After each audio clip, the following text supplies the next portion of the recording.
દ્વારકાના જામખંભાળિયા ખાતે 3 માળનું મકાન ધરાશયી થયું છે। સમાચાર સામે આવી રહ્યા છે। મકાન ધરાશયી થવાની ઘટના પ્રકાશમાં આવી છે। જામખંભાળિયા ખાતે ઘટના બની છે।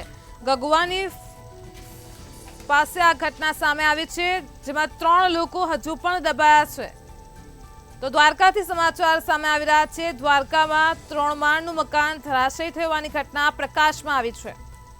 फायर તેમજ નગરપાલિકા સ્ટાફ તાત્કાલિક ધોરણે ઘટના સ્થળે પહોંચ્યો છે। ગગવાની ફરીમાં આવેલ મકાનમાં 7 જેટલા લોકો દબાયા હોવાની માહિતી મળી રહી છે। 3 લોકો હજુ પણ દબાયા છે, તેમને બહાર કાઢવાની કામગીરી હાથ ધરાઈ છે। તો સમગ્ર જે વિગતો સામે આવી છે, જેમાં 4 લોકોનું રેસ્ક્યુ કરાયું છે। હજુ પણ 3 લોકો અંદર દટાયા હોવાની માહિતી મળી રહી છે। જે દ્રશ્યો સામે આવ્યા છે દ્વારકાના જામખંભાળિયાથી।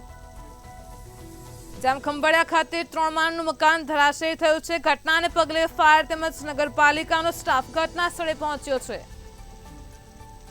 તો આજ મુદ્દે આપણી સાથે સંવાદદાતા જયસુખ મોદી ફોનલાઈન પર જોડાઈ ગયા છે।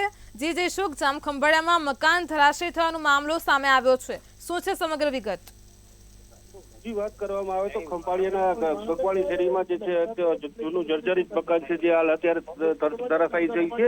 આ મકાનની અંદર 7 થી 8 લોકો જે હતા ત્યારે 4 થી 5 જણા છે એ લોકોને બહાર કાઢવામાં આવ્યા છે અને તેમને હોસ્પિટલે લઈ જવામાં આવ્યા છે। અને હજુ પણ છે જે 3 જેટલા લોકો જે છે હાલ અત્યારે ફસાયેલા છે। ત્યારે નગરપાલિકા ટીમ છે અને એનડીઆરએફની ટીમ છે એ પણ અત્યારે પહોંચી ગઈ છે। ફાયર ટીમ છે, 108 છે, મામલતદાર છે, પોલીસ છે, તમામ જે તંત્ર છે અત્યારે હાલ અહીંયા પહોંચી ગયું છે। અને એનડીઆરએફ ટીમ દ્વારા 3 લોકો ફસાયેલા છે એને બહાર કાઢવાની કામગીરી હાલ શરૂ છે।